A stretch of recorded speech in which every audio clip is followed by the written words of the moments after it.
Sister, my name is Aisha. I'm undergraduate. I'm a revotee.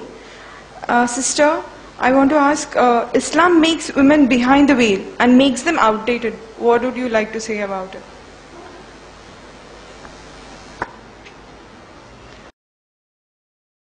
Walaikum assalam. Sister has put the question that Islam puts the women behind veil, so she becomes outdated due to that. So what do I have to say about it?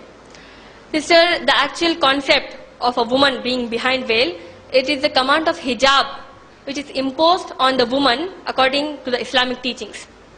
Let me clear a very major misconception into the minds of many Muslims and even the non-Muslims, that the command of hijab is only for the women. But if we analyze the Quran, the command of hijab is first given to the men and then to the women.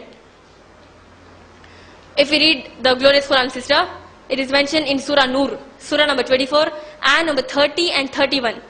In ayah number 30, Allah subhanahu wa ta'ala says, say to the believing men that they should lower their gaze and guard their modesty. That will make for greater purity for them.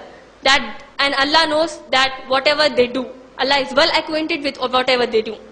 And in ayah number 31, Allah subhanahu wa ta'ala says to the believing women, to us women, that we should lower our gaze and guard our modesty.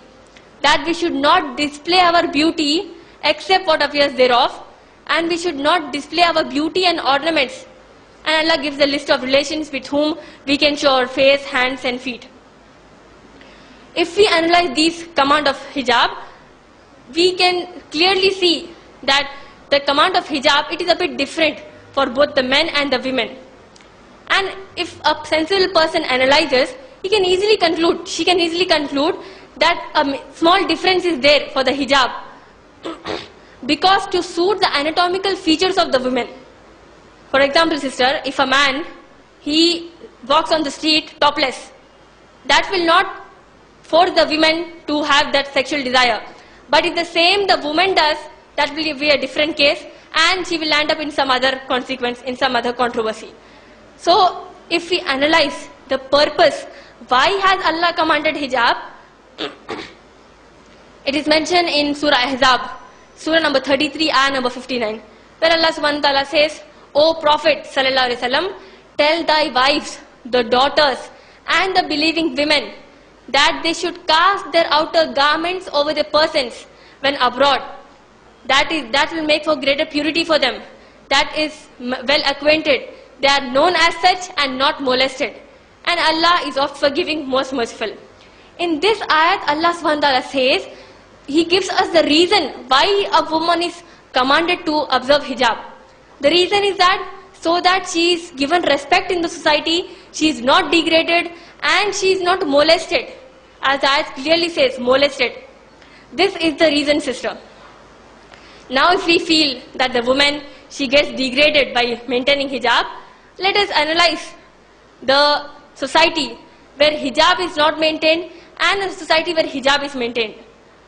If we analyze the society where hijab is not maintained, for example, the United States of America, which claims to be the superpower of the world, we find that the crime rate against women, it is declared by the National Crime Victimization Survey, Bureau of Justice, one of the US Justice Department. It says that in the year 2000, every 2 minutes a woman is raped. In the year 2000. And in the year 2001, the same US department says that 2,49,000 sexual assaults were reported against the women, out of which 84,000 were complete rapes. If further calculated, we can come to the conclusion that on an average, 230 women were raped every day in America. So sister, these are the consequences, as Allah mentioned, so that you are not molested. Allah says you maintain hijab, you will not get molested, you will not get degraded. I say this is degrading the women, raping her, molesting her, identifying her as a sex object. That is degrading the women. On the same hand, if we analyze a society where hijab is maintained, we find negligible cases of rapes in that society.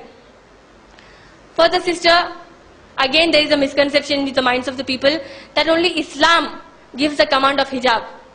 But if we analyze the other religions, it is in Christianity, it is mentioned in the Bible, in Deuteronomy chapter number 22, verse number 5, that a man shall not wear anything that pertains to a woman, and a woman shall not wear anything that pertains to a man. And even in 1 Corinthians chapter number 11, verse number 5 to 6, even in my talk I have said these verses, quoted these verses, that a woman who does not cover her head dishonors her head, meaning to say that she should cover her head to become decent.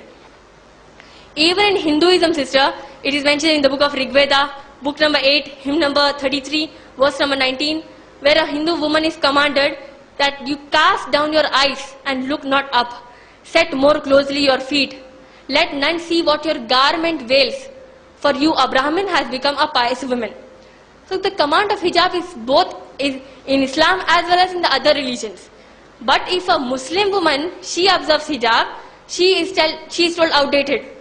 But if you find a Christian, a woman who covers herself, Christian woman, when she covers herself, she is called a nun, doing service to God. But if a Muslim woman, she observes hijab, she is degraded. Similarly, if a Hindu woman, she properly covers herself, she is called Sati Savitri. But if a Muslim woman, she maintains hijab, she is outdated. I say these are double standards of the people. That for one thing they say something, and for the other thing they say something. This is only the double standard, sister. We should defend our religion. We should say that the command of hijab, we should say what the wisdom is there. That the women, they are not molested. Similarly, sister, to know how exactly the hijab is to be done, Islam has given, according to the Islamic Sharia, there are 8 conditions of hijab, basically. The very first condition is that a man should minimally cover from the navel to the region just above the ankles. But the woman, she should compulsorily cover herself from the head till the toe. The second command is that men and women, they should not wear transparent clothes through which their bodies are visible. Third condition of hijab, men and women, they should not wear tight clothes that stick to the body so much that the curves of the body are visible. Fourth, men and women, they should not wear dark colored clothes that they become attractive to the opposite sex. The fifth condition, men should not wear clothes resembling them to the women, that is, the dresses which they wear, popular in the society as women's dress, and the women, they should not wear dresses that are popular in the society as men's wear.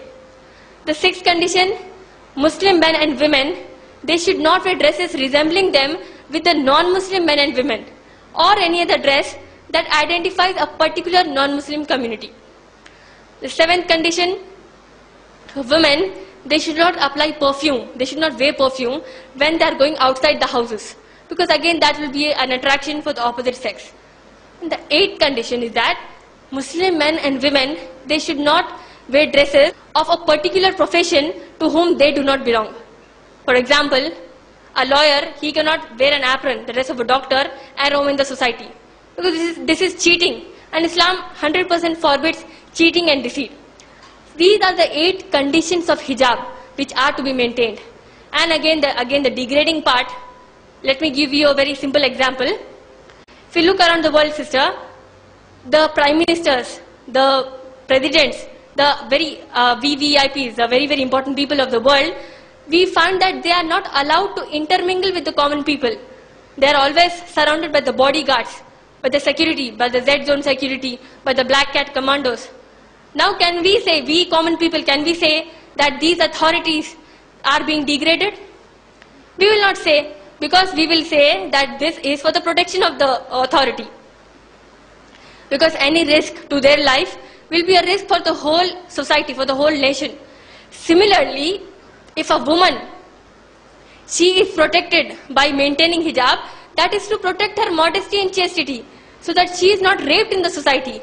And sister, if we analyze any diamond show, we find that the diamond, it is kept in bulletproof glasses.